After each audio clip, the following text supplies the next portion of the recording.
আপনাদের স্বাগত জানাই আমি আমার আলোচনা শুনবার জন্য।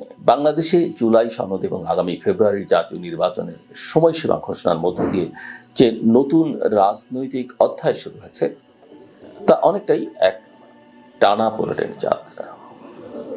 একটা দীর্ঘ প্রতীক্ষার পর নির্বাচন হবে, এই খবরটা যেমন স্বস্তির, তেমনি নির্বাচনের পরিবেশ, বৈধতা এবং সকল পক্ষের অংশগ্রহণ নিশ্চিত না হলে তা হতাশার কারণও হতে পারে।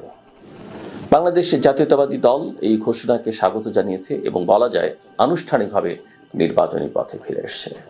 এটি এক অর্থে আন্দোলনের কৌশলগত সফলতা, আরেক অর্থে বিশ্ববাসীর কাছে নিজেদের গ্রহণযোগ্যতা প্রতিষ্ঠার একটা কৌশলী ধাপ। কিন্তু আওয়ামী লীগের পতনের পর বিএনপির সঙ্গে কাঁধে কাঁধ মিলিয়ে যে দলগুলো সামনে উঠে এসছে, জামায়াত ইসলামী, জাতীয় নাগরিক পার্টি এনসিপি এবং ইসলামী আন্দোলন বাংলাদেশ, তাদের প্রতিক্রিয়ায় ভিন্ন মাত্রার হতাশাটা স্পষ্ট। তারা নির্বাচন বর্জন করছে না এখন পর্যন্ত বলছে, বরং বলছে লেভেল প্লেইং ফিল্ড এখনো তৈরি হয়নি। মাঠের প্রশাসন আগের সরকারের নিয়ন্ত্রণে থাকা ব্যক্তিদের দ্বারা প্রভাবিত। আইন শৃঙ্খলা বাহিনীর আচরণ এখনো প্রশ্নবিদ্ধ। এমন বাস্তবতায় তারা নির্বাচনে যেতে চাইলে বড় রকমের রাজনৈতিক নিরাপত্তার নিশ্চয়তা চাইছে। ওই যে জুলাই ঘোষণা, সেটাও কিন্তু ওই নিরাপত্তার ইস্যু। তাদেরকে সুরক্ষা দিতে হবে যারা আন্দোলন করেছে। আন্দোলন তো আসলে গোটা দেশের মানুষই করেছে। তো এই দাবিগুলোর পেছনে রাজনৈতিক কৌশল যেমন আছে, বাস্তব অভিজ্ঞতাও কিন্তু আছে। বিগত এক দশক ধরে বাংলাদেশের যে কোনো নির্বাচনের আগে বিরোধী দলগুলোর কর্মীদের উপর হামলা, গ্রেপ্তার, হয়রানি ছিল একটা নিয়মিত চিত্র।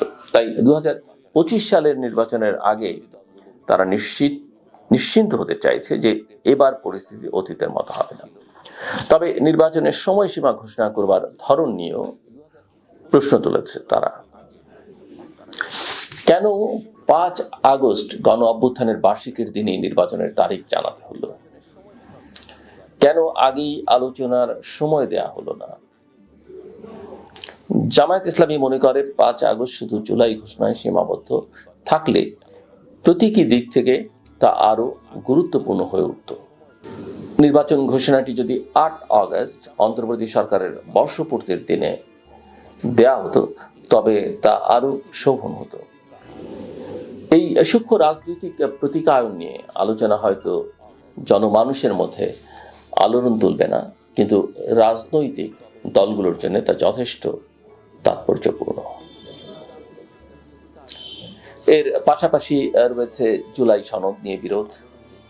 অনেকে দল চায় এই সনদের আইনি ভিত্তি নিশ্চিত করা হোক, কেউ বলছে অধ্যাদেশ জারি করা হোক, কেউ বলছে গণভোটের মাধ্যমে জনসমর্থন নেওয়া হোক। কারণ আগামী নির্বাচন এই সনদের ভিত্তিতেই অনুষ্ঠিত হবে, এই নিশ্চয়তা তারা চায়। না হলে নির্বাচনের পর নতুন সরকার এই সনদের গুরুত্ব খাটো করে ফেলতে পারে। এদিকে বাংলাদেশ জাতীয়তাবাদী দল বিএনপির আন্তর্জাতিক গ্রহণযোগ্যতা দৃশ্যমানভাবে বাড়ছে। লন্ডনে তারেক রহমানের সঙ্গে সাক্ষাৎ করেছেন কাতারের মন্ত্রী, যুক্তরাষ্ট্র এবং যুক্তরাজ্যের কূটনীতিক, সংসদ সদস্য এবং নীতি নির্ধারকরা। প্রশ্ন একটাই, ক্ষমতায় গেলে বিএনপির অগ্রাধিকার কি হবে? সুশাসন, আইন শৃঙ্খলা, বিচার ব্যবস্থা, অর্থনীতি, সব বিষয়ে আলোচনায় অংশ নিচ্ছে বিএনপি এবং কূটনীতিকরা, এবং কূটনীতিকরা সেটা জানতে চাইছেন। 31 দফা সংস্কার পরিকল্পনা নিয়েও আগ্রহ দেখেছে আন্তর্জাতিক মহল। এমন এক সময়ের কথা যখন কয়েক বছর আগেও তারেক রহমানের নাম উচ্চারণে পশ্চিমা কূটনীতিকরা সংকোচ বোধ করতেন। অন্যদিকে আওয়ামী লীগ এখনো নিজেদের পতনকে ষড়যন্ত্র বলে ব্যাখ্যা করছে। তারা বলছে দেশি বিদেশি শক্তি মিলে শেখ হাসিনার সরকারকে উৎখাত করেছে। এমনকি দলের কিছু নেতা এটাও বলছেন যে অন্তর্বর্তী সরকার বা বাংলাদেশ জাতীয়তাবাদী দল বিএনপি নয়, আওয়ামী লীগের ছিল আসল লক্ষ্য। কিন্তু প্রশ্ন হলো, এই ষড়যন্ত্র তত্ত্ব দিয়ে কি রাজনৈতিক পুনরাগমন সম্ভব? জনগণ কি ভুলে যাবে বিগত 15 বছরের দমন পীড়ন, দুর্নীতি আর ভোটের নামে তামাশা? আওয়ামী লীগের বর্তমান সাংগঠনিক অবস্থা দুর্বল, অধিকাংশ শীর্ষ নেতা বিদেশে, অনেকেই মানবতা বিরোধী অপরাধের অভিযোগে অভিযুক্ত, দেশ জুড়ে আত্মগোপনে থাকা নেতারা মাঠে সক্রিয় হতে পারছেন না, এমনকি গোপালগঞ্জে সাময়িক প্রতিরোধ গড়ে তুলবার পরেও সেখানে কঠোর ক্র্যাকডাউনের মুখে পড়েছে দলটি।